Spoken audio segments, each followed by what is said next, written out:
This is using standard deviation to compare students' reading scores, stat version. So here's a sample of student reading scores.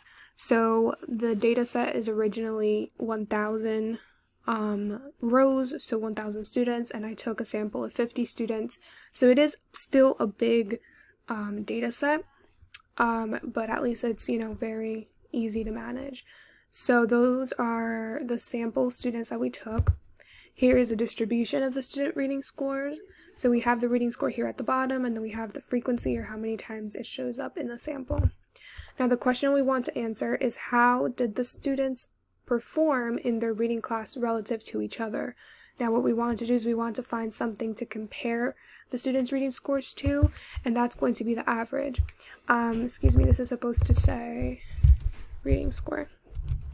So when we find the average reading score, we add up all of the reading scores, and then we divide by the number of reading scores that there are, which is 50. And when you do that, that's going to be 72.24 points in context. So the average reading score is 72.24 points. Okay, now this is what it looks like plotted on the distribution. So 72 is about right there with that black line. Now the next thing you want to do is find the standard deviation. So what this means in context is how many points each student's reading score deviates from the average reading score. So how far away, or the distance from let's say like one reading score, how far away is that reading score from the average reading score? So in other words, I kind of put it into context for you. So I have your, the regular standard deviation formula. So the square root of the sum of each data point minus the average squared divided by the number of rows or instances you have minus 1. So I put it into context for you. So it's basically the sum of, which is what the big E stands for, then each reading score minus the average reading score, and you want to square that, and you want to divide that by number of students minus 1. And the reason we're subtracting minus 1 is because this is a sample. We're calculating the standard deviation for a sample and not the population. So there is going to be some error on that, and we want to account for that error. So that's why it's called a degree of freedom. Now, because we want to be able to find the standard deviation easily, we're going to be using pandas. Now, you can definitely find the standard deviation by hand, but since there are 50 students or 50 data points that we have to use, it's gonna take you a really long time. So I would just use, Python. I would import the pandas library. I would read in the file, which is student performance. I have the data linked below.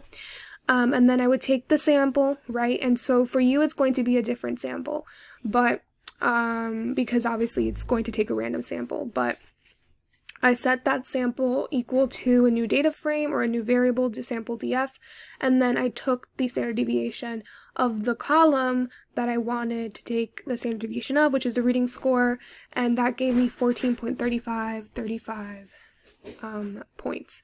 So what does this mean in context?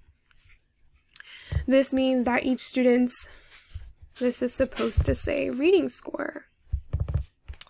Each student's reading score deviates around 14.35 points from the average reading score of 72.24 points.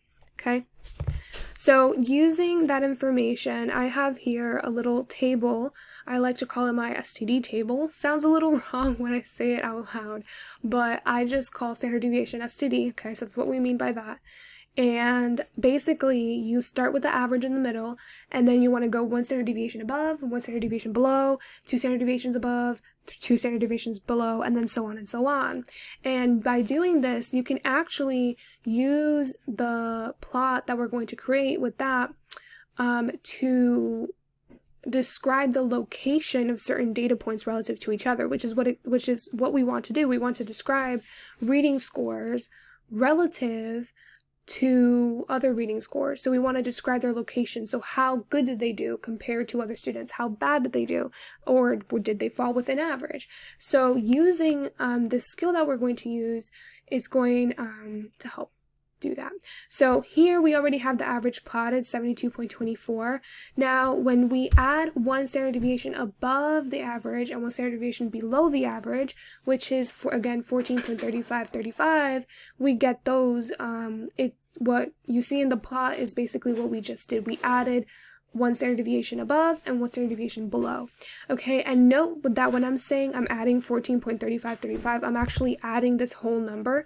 I just, manually you would round to the 4 decimal places and you would just add those numbers, but since I did this computationally, I added the entire standard deviation, but it doesn't really affect it that much. But just in case you're getting, if you for some reason you're doing it manually, and you're getting different numbers. Okay. So then when you want to do another standard deviation, so that's going to be 2 standard deviations above the mean or average, then this is what it looks like visually. So this is the yellow lines. So now you see 2 standard deviations above and 2 standard deviations below. And now when you add another standard deviation or you subtract another standard deviation, you're getting those red lines here. So now this is what your graph is supposed to do, supposed to look like. Now using that plot that we just made, we are going to take 5 out of the 50 students, and we're going to categorize them on the columns below average, within average, or above average. So basically see how did they do relative to each other. Now let's begin with student 651. So student 651 had a reading score of 80. Now what we want to do is we want to go to the graph and we want to locate where 80 is. Well, I know that 80 is right here, right? So because 80 is somewhere right here, I'm going to say that that student 651 is actually within average because it is within one standard deviation, not it. The student is within one standard deviation, actually above the mean. So it's between this black line and this green line right here. Okay, so that's where the student is. So if the student actually was in this column here between this black line and green line, they still would be within average because they are still within one standard deviation plus or below the average. Okay, moving on to student 493. This student got a reading score of 88. So 88 is actually, let's see, so it should be really close to here. We know that one standard deviation above the average is 86. So that means 88 is around here, meaning student 493 is actually above average because student 493 is within 2 standard deviations from the mean.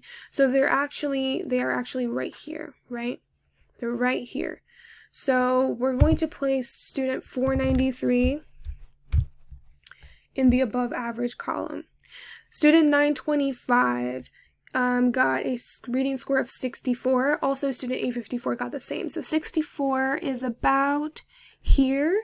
So 64 is actually within average. So we're going to place these 2 students in the within average column. So that's student number 925 and student number 854. Okay. And then finally we have student 566. So this student got a reading score of 100, and 100 is actually right below 2 standard deviations. So actually student 566 is above average, but let's say it's only above average by some decimal places, because if it was 100 and if it was 100.1, it would actually be super above average. So that means it would be within 3 standard deviations from the mean. But since it's slightly off 100 and it ends at not 100, it's slightly off 100.946993, and it's actually just 100, that means it's below 2 standard deviations above the mean or above the average, meaning it's still within 2 standard deviations above the average. But if it was 100.1, then it would actually be super above average. And so using this information, let's say you were, I keep using this example, but let's say you were a high school teacher. So ignoring this, oh wait, never mind. Yeah, regardless, let's say you were a high school teacher and you had to recommend students for honor classes next year, and you had to only recommend those who excelled in your class, who were above average. So now that you did this with your students, you took their your reading scores, right? So now that you did your calculations and you compared them to other students, well, you can say out of these 5 students, only student 493 and 566 are going to be recommended to that honors class because they were above average. Now, let's say that student 566 was 100, got a reading score of, let's say, 100.1, right? Which is kind of like out of context because you can't get anything greater than 100, but let's just say that, like, well, maybe you can, extra credit exists. Let's say they got 100.1, then then student 566 was actually going to be super above average.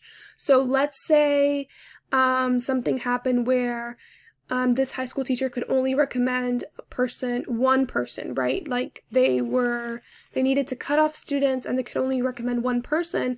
Then this high school teacher would actually recommend student 566 because they were not only above average, they were super above average because they were within 3 standard deviations above the mean.